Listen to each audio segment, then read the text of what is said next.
We're live. Fantastic. Welcome everybody to today's Fireside Chat. We are excited that you have joined us today from wherever you are in the world. So it actually may not be day for you, it may be evening, it may be early morning, but wherever you are joining us and whatever time it is, we are so grateful that you are here.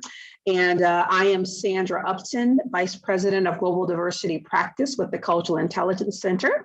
And I will be moderating our fireside chat or discussion for today. We are excited because, we all know that we are celebrating International Women's Day, which was on the 11th of March or on the 8th of March.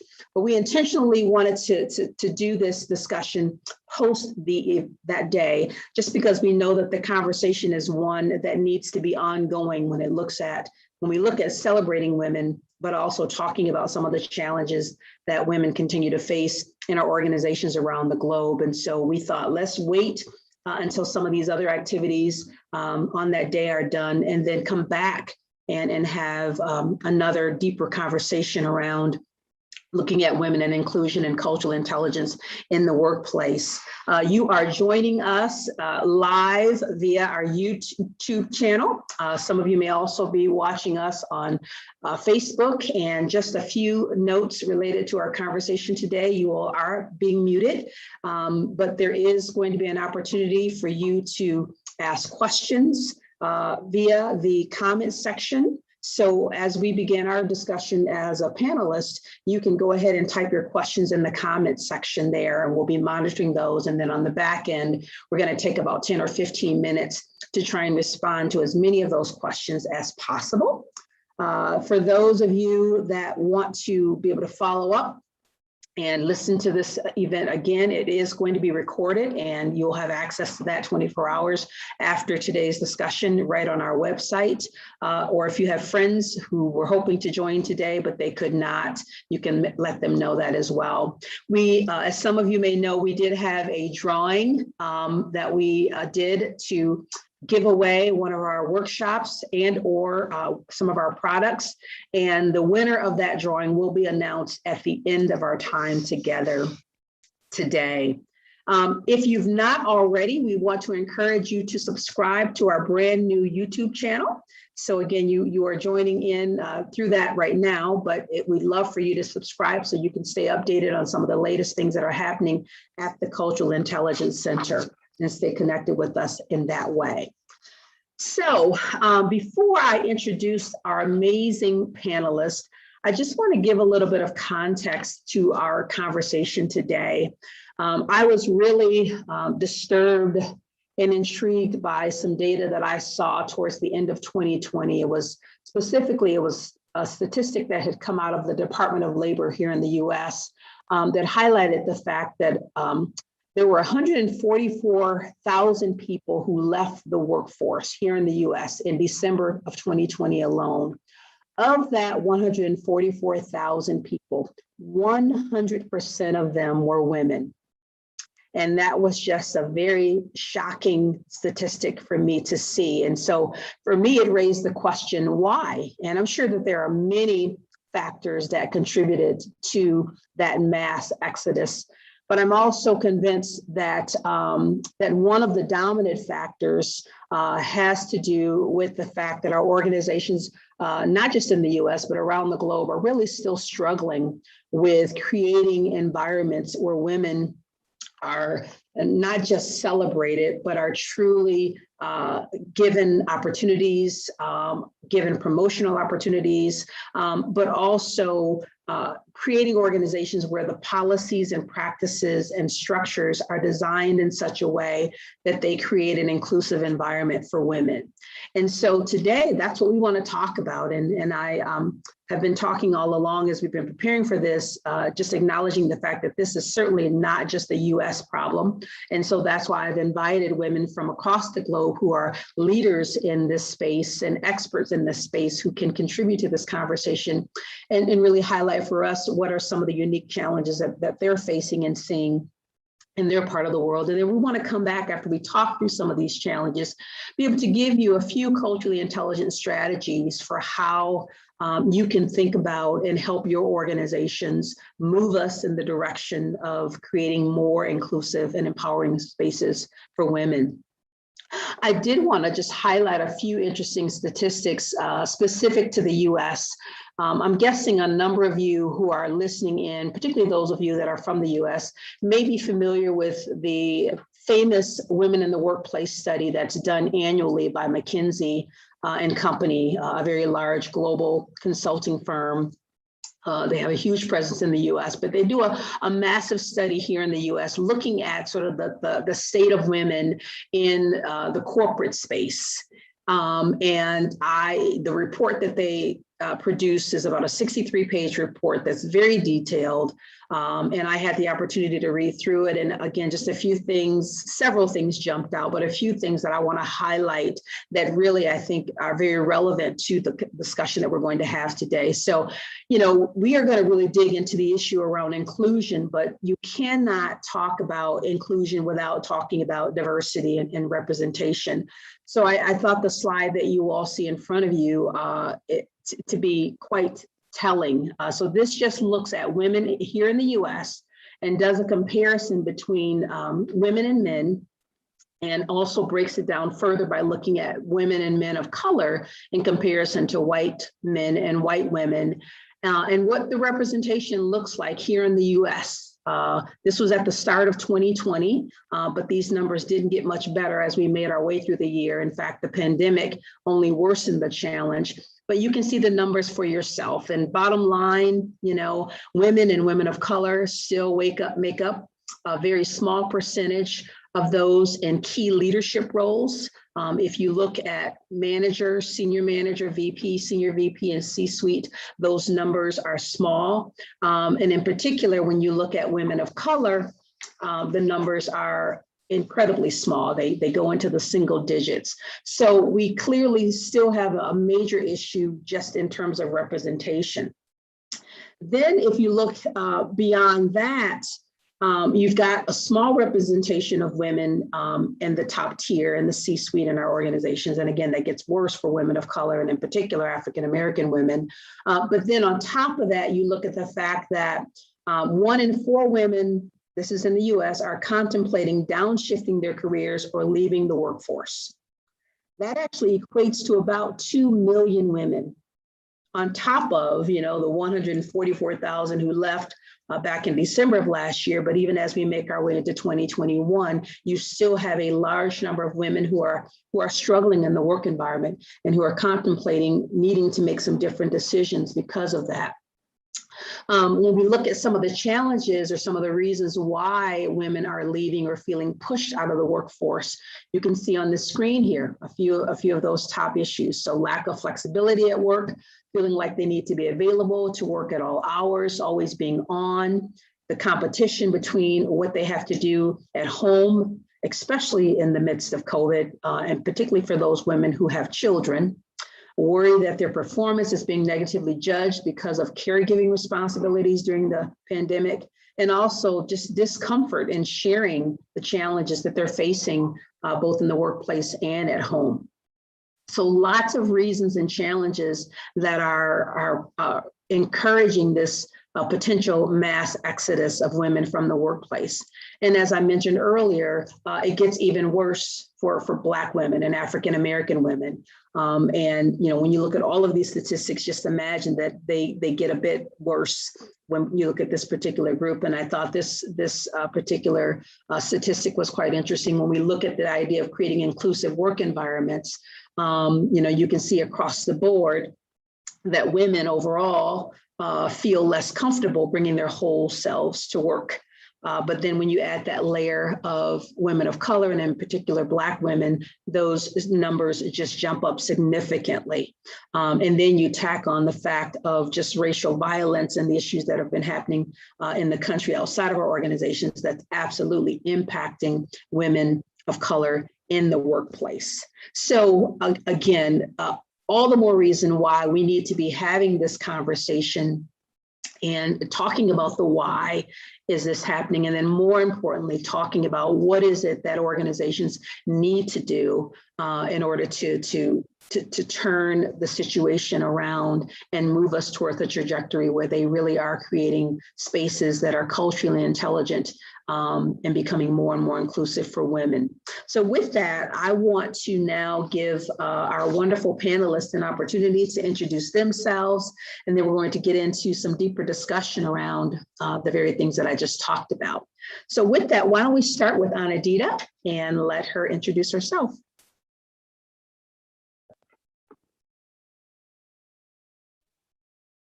Hello, everyone. I'm kind of joining in from India. I work in the space of inciting inclusion and change management, both for corporates in terms of consulting training, as well as I love teaching, so do a bit of teaching whenever I get the chance to.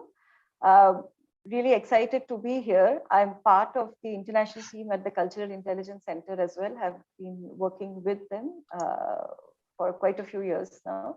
So really happy to be here and looking forward to the discussion. Thank you so much, Anadita. And why don't we go to Toyin? Thank you, Sandra. Excited to be here as well with my esteemed colleague and the opportunity to really talk about this important issue around, I feel like this conversation is around SDG 5, which is, gender, equity. And of course, you can't talk about equity without inclusion, and cultural intelligence is definitely a key piece. I'm dialing in from Nigeria, and in my work with the African Venture Philanthropy Alliance, we're really promoting the importance of gender and having a gender platform where diverse women can really come together, that are investors, that, or people that are just entrepreneurs in general can come together and really help each other solve some of the social issues around gender inequalities. And just, again, someone that's very passionate about this work and trying to really make sure that we're all ambassadors and really walking the talk around gender equity. Thank you so much, Toyin. So glad you're here, both you and Anadita, and thank you for your grace in terms of joining after hours. I know it's late for you, Anadita, and late evening, early evening for you, Toyin. So glad that you all are here. Nick. Hi, yes, lovely to see you all. So my name is Nick Paul, and I'm coming to you from the UK, so just outside of London. Similarly, I'm an inclusion specialist and also work in the field of ethics. And whilst I support organisations to do that, of course, the best part of the job is being able to help the individuals within those companies as well. So as much as I'm excited to share my experiences and what I'm seeing, it's an absolute privilege to be alongside this panel today, and I can't wait to hear everyone's comments. Wonderful. Thanks, Nick. We have become fast friends over the last several months and just really excited about the work that we're going to continue to do as we continue to expand cultural intelligence in the UK. Cora. Right, thanks, Sandra. So hello, everyone. I'm Cora, dialing in from Hong Kong. So I currently work at a nonprofit organization called Community Business, and we promote responsible and inclusive business practices in Asia. So global companies come to us to adapt their D&I strategy to the cultural context in Asia. And particularly, I look at how we drive our organization's thought leadership and really help companies look at critical issues through an Asian lens. So I really look forward to the discussion today, just echoing all the panelists' comments just now. Thank you so much, Cora. And I would say out of the whole group, you're sacrificing the most. It's midnight in Hong Kong right now. So glad you filled up with coffee and that you are with us today. Very much looking forward to your insights.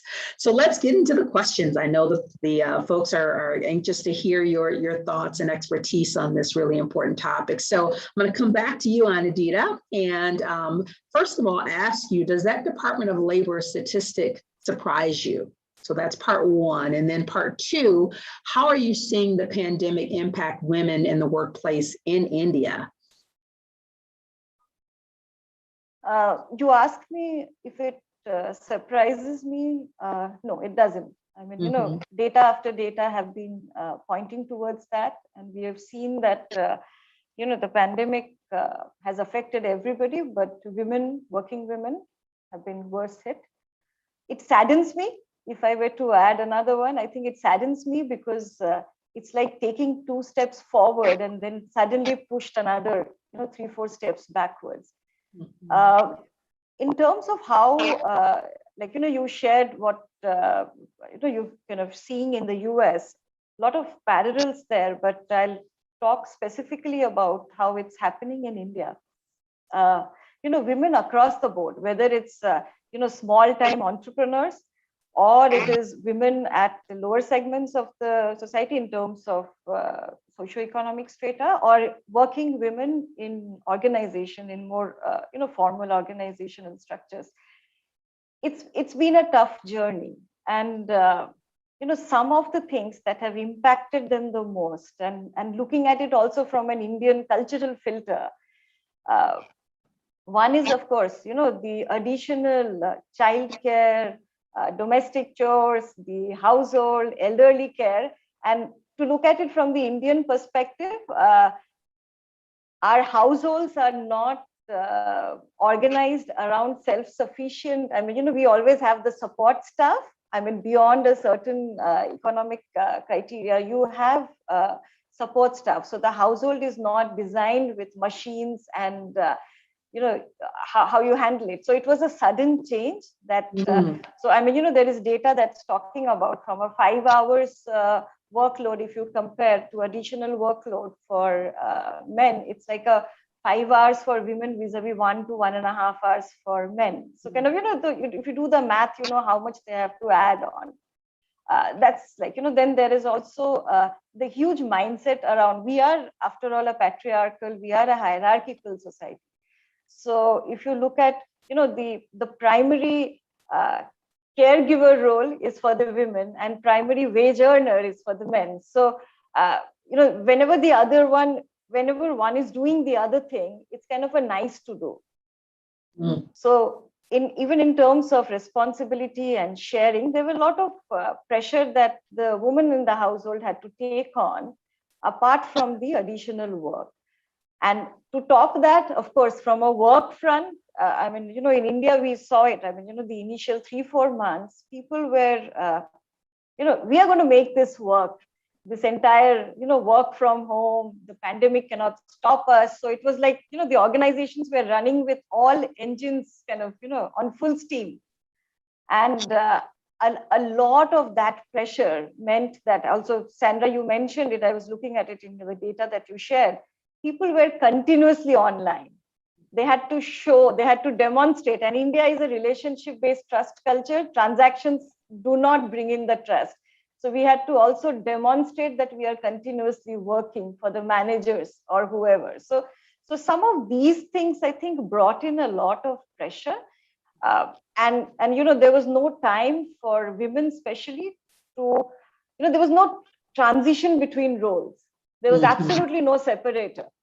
I mean, we complain about the traffic, but we were probably missing the traffic during the pandemic, where we could at least sit in the car, listen to music, and have that transition from, the personal to the professional. Sure. So there are a lot of other things, but, some from the India context, I would like to highlight some of these. Yeah, that's great. And I really appreciate how you highlighted some of the distinctions just based on cultural values, but at the same time, some very clear common themes across both the US and India. Thank you. Cora, I'm going to go to you.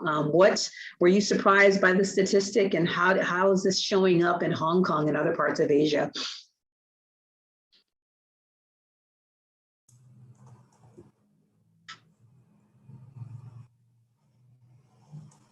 You can go ahead, Cora. Can you hear us okay? Yeah, I would say that I really echo like what Anita just said. So unfortunately, not surprised that women are disproportionately affected by the pandemic.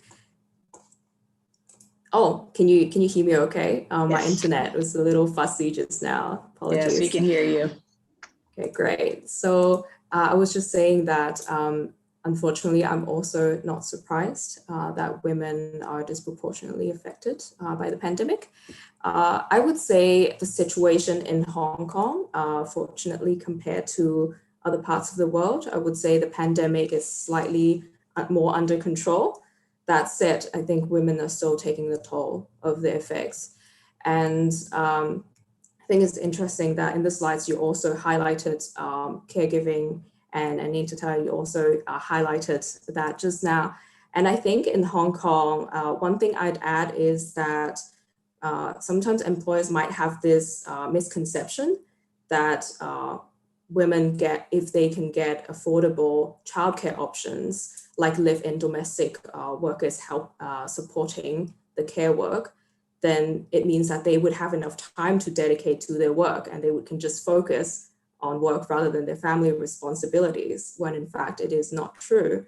And in Hong Kong, I believe in some other parts of Asia as well, childcare, it's not just taking care of the young ones, but it's also the parents and also the in-laws. So when we talk about caregiving in Asia, it's actually a lot more responsibilities than people can think of. So I think that's definitely a challenge in the workplace. Yeah, absolutely. Multiple layers there. Those are some great insights. Toyin, talk to us about, were you surprised? And it's interesting, I know you're in Nigeria now. You've spent a lot of time there this last year. You and I were talking, but oftentimes in a given year, you're about 6 months in the US and then 6 months in Nigeria. So, you know, how do you see this playing out in Nigeria, and what are some of the big differences you might see between what's happening here in the US and there? Yes.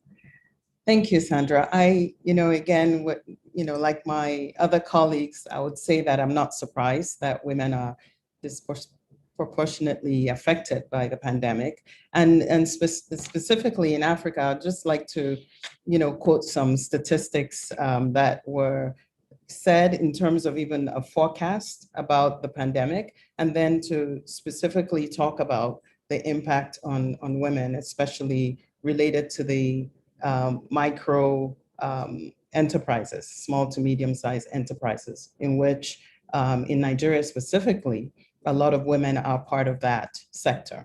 So just, bear with me for a second. Let me just share with you a report from the United Nations Economic Commission for Africa, UNECA, COVID-19 in Africa, Protecting Lives and Economies. And it really talked about the fact that the pandemic will have the following effects on the continent. And these are, again, as you showed some statistics, I think it's important to look at how this would affect, Africa, and specifically Nigeria being one of the populous country within Africa. 5 to 29 million pushed into extreme poverty, 19 million jobs lost, vulnerable employment up at least 10%. 17% of households affected by COVID-19 face at least transient poverty. And then the last part, which relates directly to us as women and the role of women, is that men seem more susceptible to the virus, but women are more affected by the socio-economic cost of the disease. So it's very important to really kind of understand that. And then going into Nigeria. Nigeria has a population of approximately 205 million people. And then in that country with the, when you look at the poverty line, it's, about 82.9 million is said to be living below the poverty line. And so then if I move to, in terms of the pandemic and how it affected Nigeria, I mean, we had similar situations where there was a lockdown, and in a country where there are a lot of people who make their living off daily wages, it is very difficult for people. And within those times when we had to be on a lockdown, there was a lot of outcry in the community, and especially from the vulnerable communities. I said, you know, we make our living every day when we go out, so we cannot be on lockdown. So that didn't work. I would have to say that the lockdown really did not work for Nigeria, but even fortunately, we didn't have as much of the virus in the beginning. But then, as we all know that now, in the pandemic, there's now different variations. So more are coming. But interestingly, one of the another data, and then I'll pass it back to you, Sandra, is that looking at the long-term effects of the COVID-19 pandemic in Nigeria, one of the key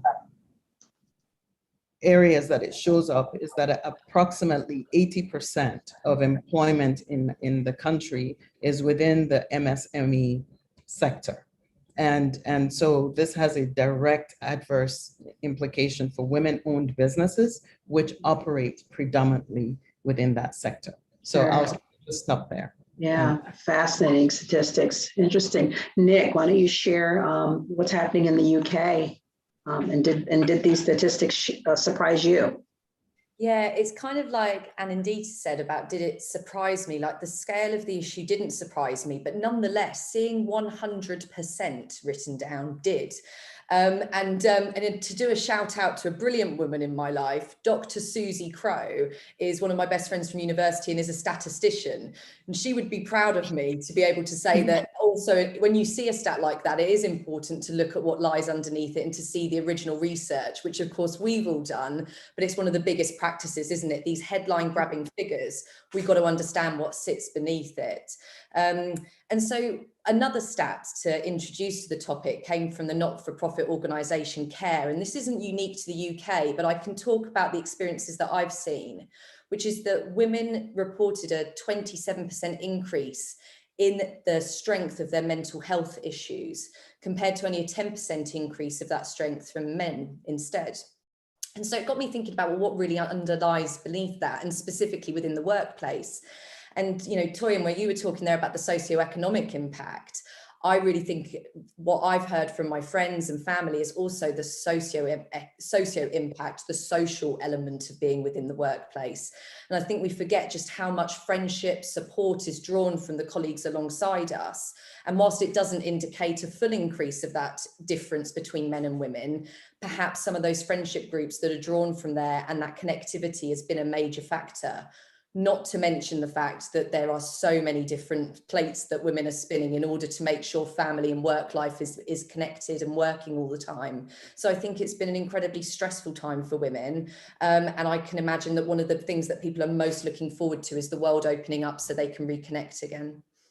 Yeah, that's fantastic. And I certainly support your beginning comments, Nick, that you always have to look up underneath, you know, a statistic like that. And I think there were, as I suggested, there are probably many reasons why we saw this mass exodus, but I would argue that at least in part, there would be some connection to the fact that organizations could do a better job of creating more inclusive practices and policies that will make women want to stay and really thrive. And so given that, the next question that I want to pose to the panel is this idea that when we think about inclusion, again, we see it as part of this broader strategy around diversity, inclusion, equity.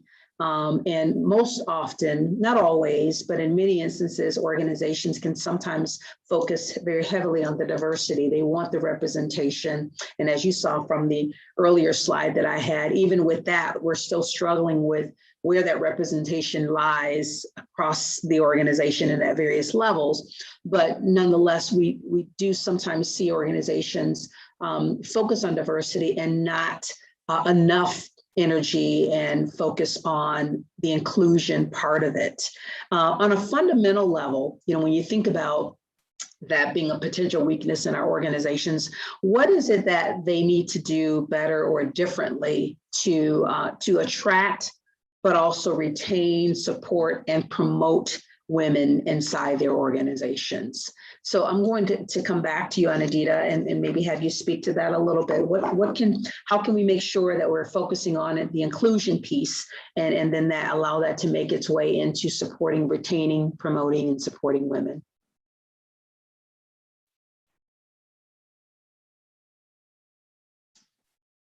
You'll need to you're muted. There we go. Yeah, the question is to me? Yes, to you. I'm sorry. Okay, yes. okay, sorry. Yeah. I think, I mean, it's true. I think it's not just what we are seeing here in India, but it's a global phenomena that organizations tend to focus more on diversity than on the inclusion part. I think I would like to look at it, I mean, take a step back and also try to understand why the comfort is more with, you know, the diversity aspect of it, and where inclusion kind of, you know, okay, we'll deal with it later.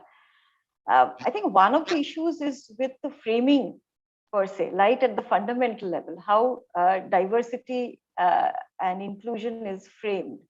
A lot of leaders, a lot of people, you know, frame diversity as a morally, socially good thing to do, right? So it's kind of the, you know, the feel good thing. It's the right thing to do.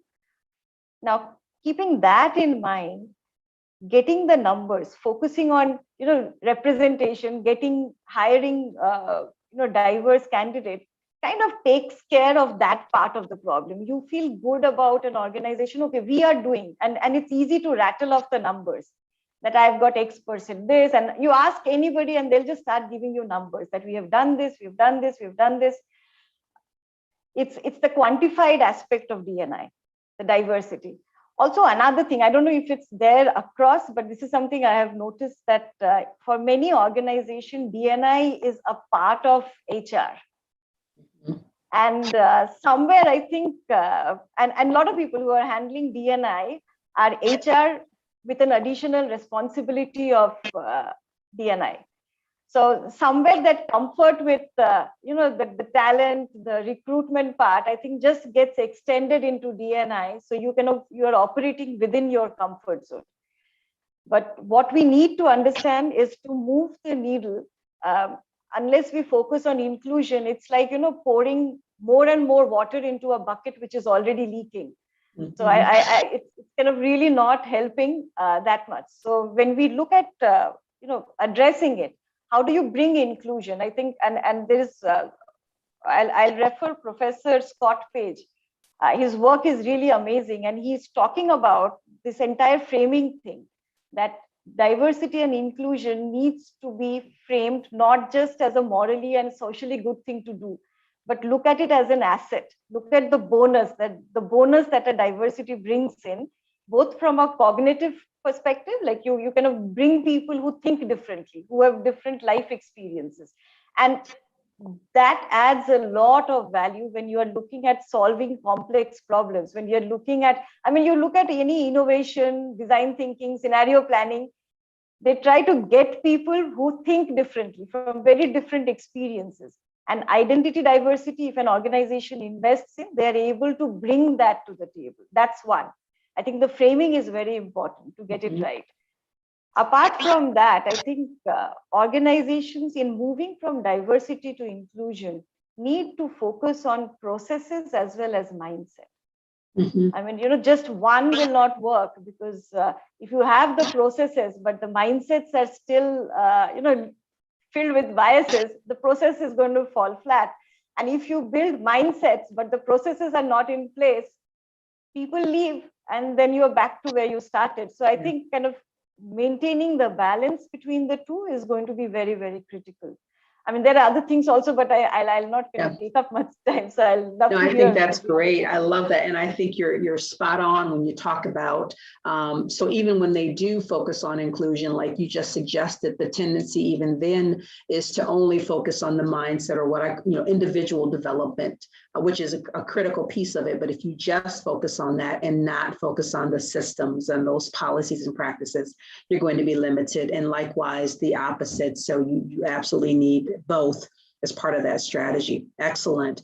Toyin, I'm going to come to you and again, speak specifically to what needs to change in organizations to again create these inclusive environments for women, and particularly as we think about that employee life cycle in terms of retaining and promoting them? Yes, you know, one of the areas, there's a quote from Howard J. Ross, who's a founder and chief learning officer at Cook Ross, which is a consulting firm that specializes in diversity. And I like that as a way to kind of set the context for my response. And it goes like this: diversity is being invited to the party. Inclusion is being asked to dance. And diversity is about the ingredients, the mix of people and perspectives. Inclusion is about the container, the place that allows employees to feel they belong, to feel both accepted and different. Back in the day when I used to do a lot of diversity training, there was a lot of talk even back then about, melting pot, that, America is like a melting pot. And I think we've moved away from that whole melting pot to it's more of a salad bowl. And that's what I also see when I'm, working here in Nigeria and knowing that we might not have issues of racism, but we have issues of tribalism that also fits into all of the issues related to women and, diversity inclusion. It's really an interesting kind of an overlay when I look at my experience in the States and then what I'm also experiencing here. So one of the areas that I feel in Nigeria that, if I were queen and I had the opportunity to change policy, one of the things that I would enact right away is the dropping of the requirement to have whether your marital status, your age, and how many children you have on your resume or your CV when you're applying for work. It's like it's nobody's business how many kids I have. It's nobody's business if I'm single or not, or I have a partner or two or whatever. It's nobody's business. Can I do the job? Can you look at my competencies? So again, going back to what, sorry if I'm going to, I hope I don't mess up your name, Anidita said earlier, that changing mindsets is so important and helping people to really understand in the workplace that it cannot be something that is a add-on, but it has to be integral to the organization's strategic plan and part of their corporate core values. That sort of, you would think that in a country like Nigeria or just in Africa, most of you guys are Black anyway, so you shouldn't have issues related to diversity or inclusion, but we do. It's right there because diversity is not just about white and Black. It's about everything that we all bring to the table, which is again part of our, the whole cultural intelligence piece of who we are, who are we, and what do we bring to the table, and to be able to appreciate that for our co-workers and people that we work with, to really be able to understand the perspective and also understanding that, I get this a lot too, and oh, you're from Nigeria, you must know somebody I have a friend in Tanzania.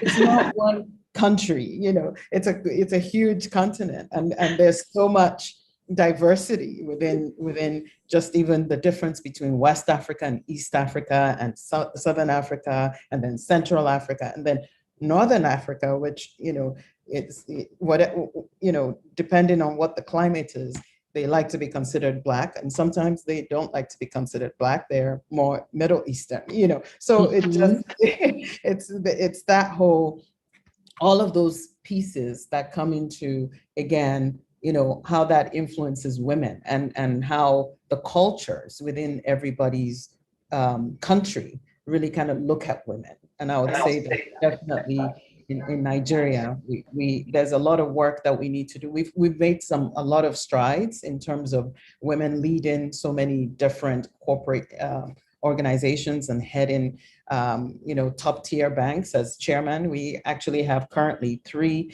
women, maybe even 4 women that are leading some of our top tier financial institutions in the country, but we still have so much to go in terms of just understanding, changing mindset, making that commitment to inclusion within the organization, and ensuring that there are, practices that are in place that the organization supports, like training, mentorship, coaching, that would help women to strive within the organization. So that's great. Thank you. And I appreciate you making that clear about the diversity, because I actually get asked that question too, so why would they be concerned about diversity or cultural intelligence in Nigeria or Africa?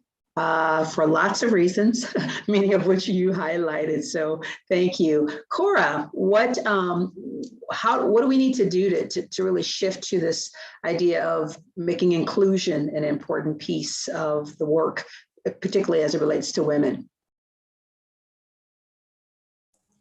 Sure. And I think before I get to that question, I just want to quickly respond to what Anita you just mentioned. I thought it was interesting that you highlighted cognitive diversity and how we need to focus on inclusion, or even reframing the way we look at D&I.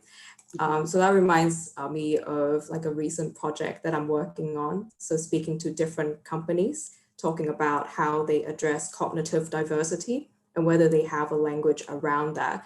And interestingly, a lot of companies, quite a few of them did say, we don't look at this yet, but rather we focus on inclusion. They think that perhaps, one of them even said that perhaps we already have a lot of differences among their employees, but it's about how you service them and get them comfortable with sharing their perspectives. So I thought, oh, that's one way to look at it.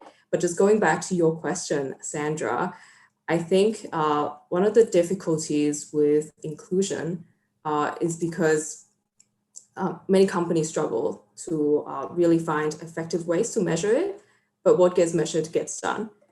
And so diversity and looking at representation remains a clearer target. There are numbers and metrics to keep senior leaders informed and what we are, where we are now. But to really make that commitment to inclusion requires you to really reflect on your everyday behaviors.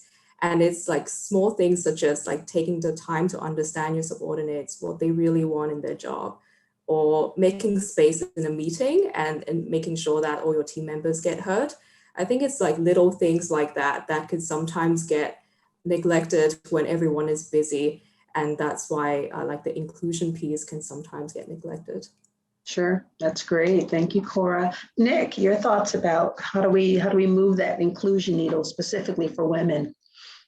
Yeah, I was really smiling there because Cora, that was exactly as I was gathering my thoughts ahead of today, that point around the everyday behaviours is just so important. We tend to think of these things as big change programs that need to happen within organisations, but inclusion is a really natural feeling. And that's where I kind of get back to, is that regardless of my gender, I think people want quite common things within the workplace. I want to have my opinion asked. I want it to be heard. I want to have a good relationship with a line manager if I've got one.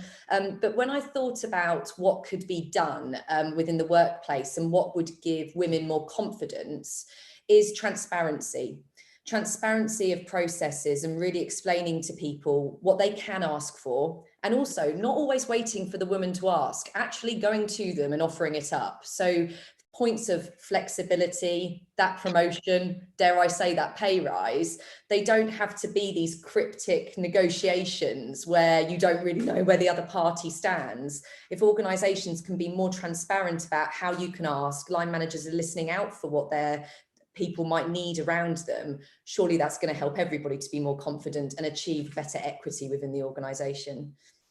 Yeah, that's great. And I think your comments really kind of lean into this next question that I want to ask everybody. And I'm going to challenge each of you to try to hold your comments down to less than 60 seconds, if that's possible, because I know we all have such great things to say. But how does cultural intelligence, right, make its way into this conversation? You know, from our perspective, first of all, the way we define cultural intelligence, it's the capability to function effectively, function and relate effectively in multicultural situations. So it's a skill that's necessary in order to be effective as we're engaging across cultures. And we believe, our philosophy is that cultural intelligence is actually the foundation and strategic link to diversity, inclusion, and equity.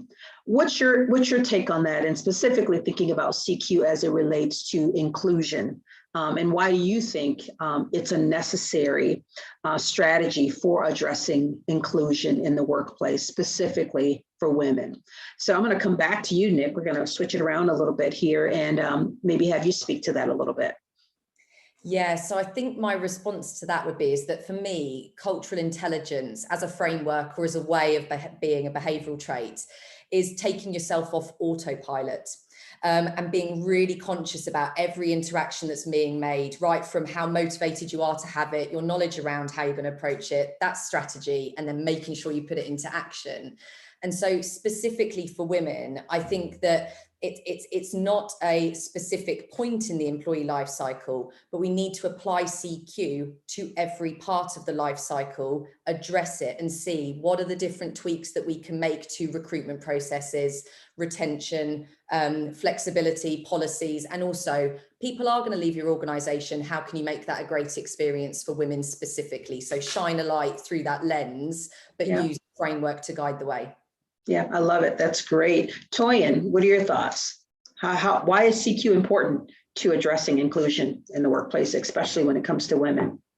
I think Nick really covered it, but let me just go deeper and say that again, the commitment from the top, having the leaders, right from even the board of directors, really committed to really understanding and working well together and understanding the role of women, and just being able to really embrace cultural intelligence as part of the business success. It's all and I think Cora said the same thing in terms of measurement, that even at the end of the year we need to kind of measure how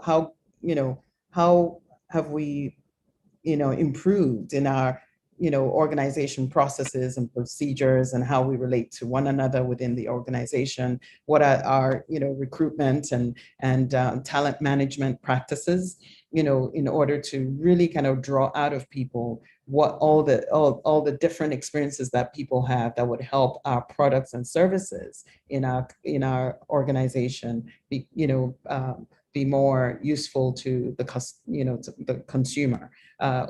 So we can really look at it as a metric for success within the organization, and especially for businesses who are profit making businesses. They can really actually look at that and maybe even give awards to departments who are really being who have a higher CQ within their department, and they can demonstrate that. So I'm really excited about having that CQ kind of come into the business landscape more and more in Nigeria, so that more women can be engaged in conversations and their perspective can really shine through the work that they're doing. Yeah, that's great. Cora, what are your thoughts about how does CQ play a key role in this work around inclusion in women? Thanks, Sandra. I think Nicola and Toyin already raised some really good points, but I just add that I think the beauty of CQ is that it touches on many different cultural contexts. So it's not just national, but also vocational and all these other things. So it helps leaders become more nuanced in their approach. And I think that is already a very important skill when it comes to addressing inclusion. Yeah, that's great. Anadita, you've been at this for a long time, integrating CQ in India. How does this connect specifically when we think about inclusion in women? Yeah, Sandra, so I think Toyin, Nick, and Cora have already touched upon, but I think the primary challenge around inclusion is culture building. Mm-hmm. And CQ facilitates that both at a strategic level and at a tactical level. It helps give a structure. It helps, in terms of designing it at an individual level, and also, as Toyin talked about, from a leadership level, the commitment. So it helps to bring it together. That's one part where I see CQ as an enabler. The second area is, I think this is also like, we keep talking about that. I mean, the iceberg as an analogy is pretty commonly used. We basically operate underwater in terms of the area, but the solutions we look for are above. So that's where a lot of the problems come. We are talking about awareness of biases, but we are not really able to action it in terms of, how do you address? How do you? It's not just about being aware of the bias, but it's also about taking action. So some of these things, if it is done with the help of an instrument like, or a tool like CQ, where you are understanding it and also developing abilities to address it. And of course, I mean, the measurability part of it, you're seeing it and you're able to talk the same language across. I feel some of these things help to give a structure to the entire process.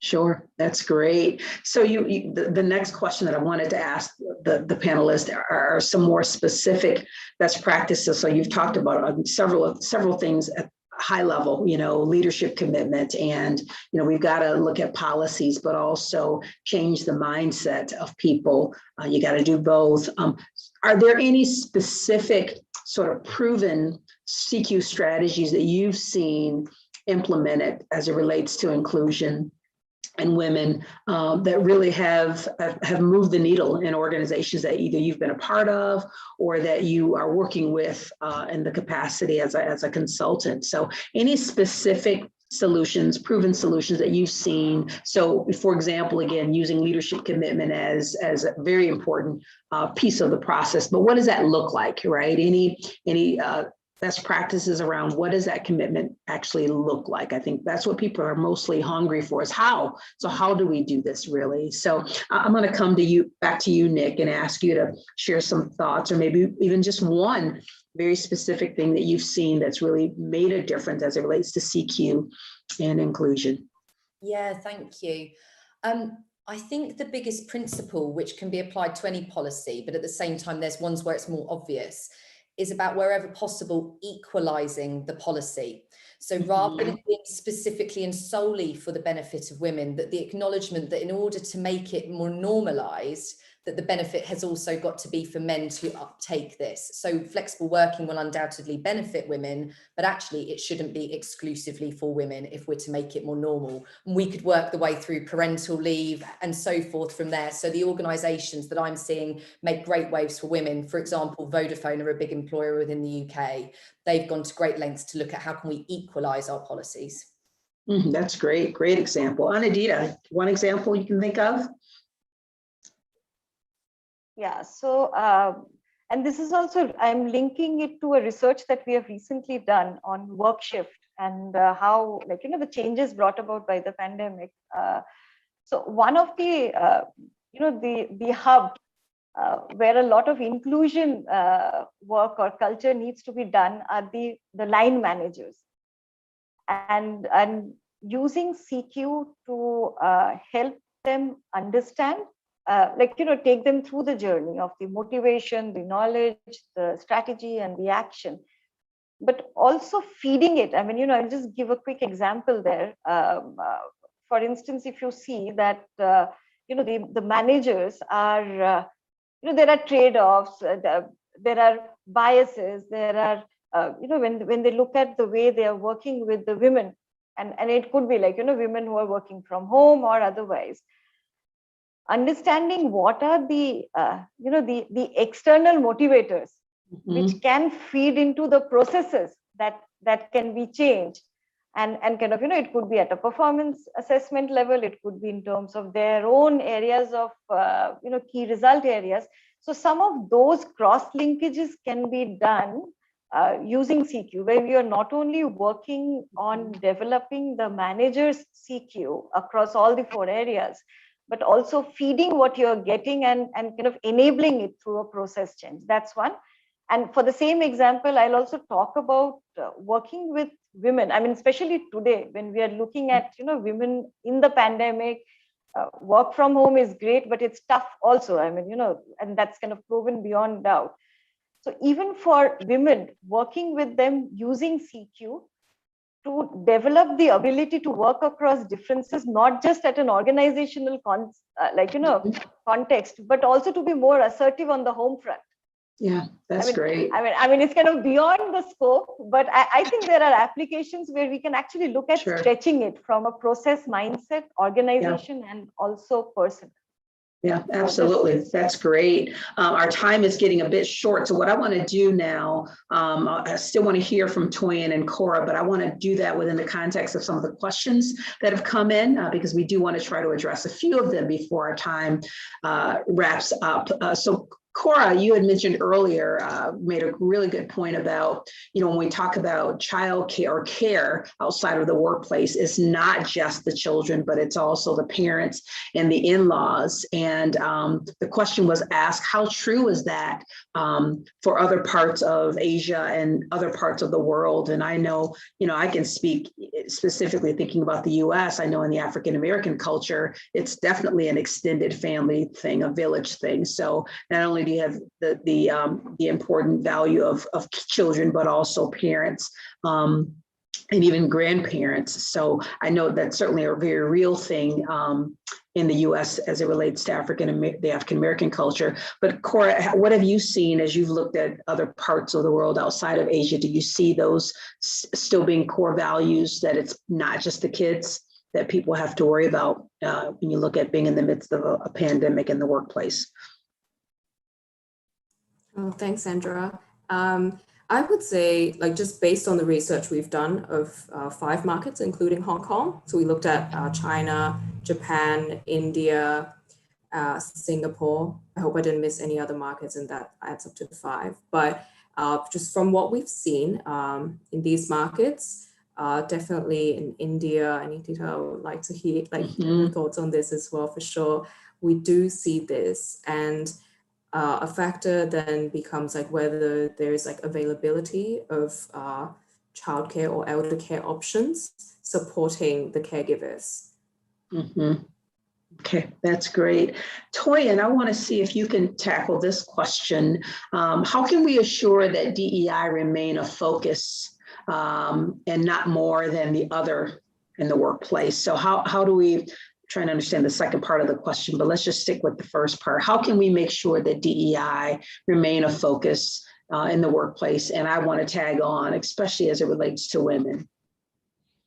So as I mentioned before, thank you, Sandra, for that question. And I think, when I think about the role, again, I go back to the leadership.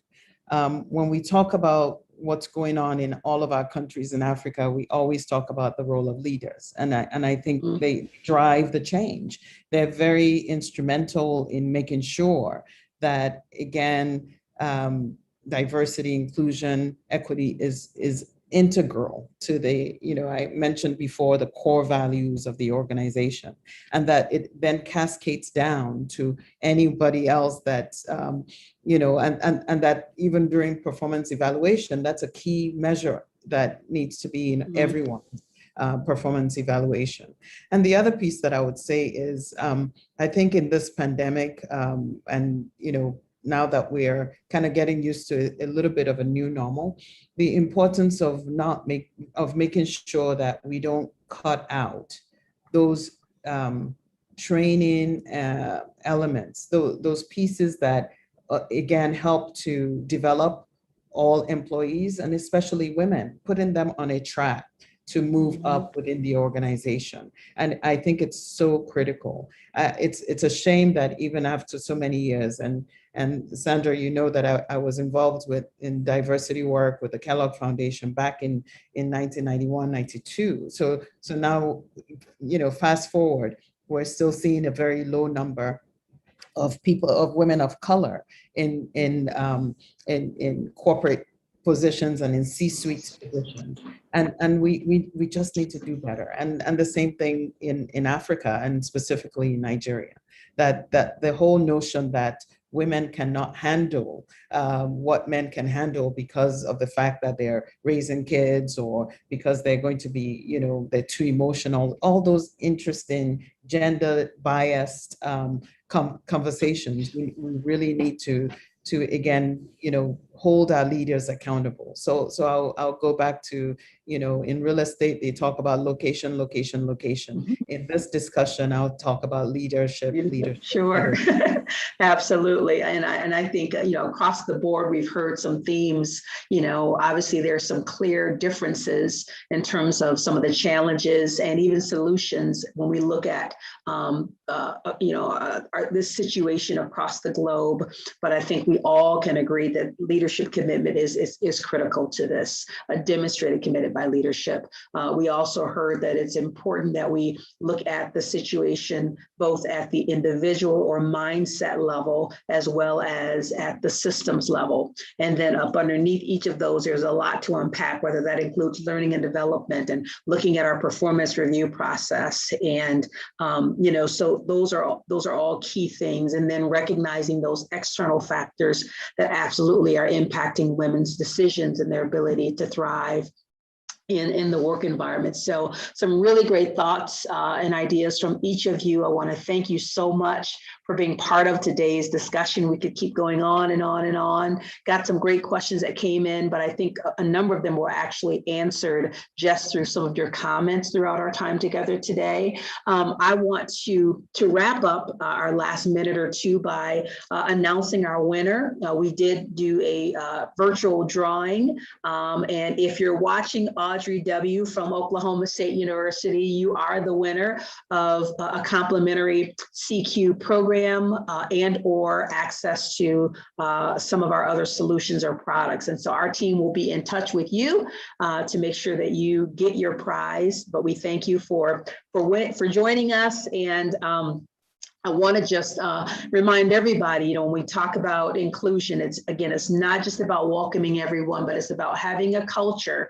And you heard this quite a bit in different ways from the panelists, and especially and Adita really hit this point hard. But it's not about it's about having. It's not just only creating a welcoming environment, but it's about having a culture and a set of organizational routines that are explicitly inclusive.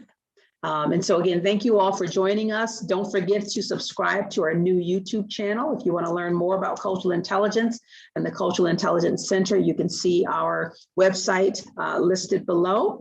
But again, thank you so much for joining us, and we will see you again at our next webinar or YouTube event.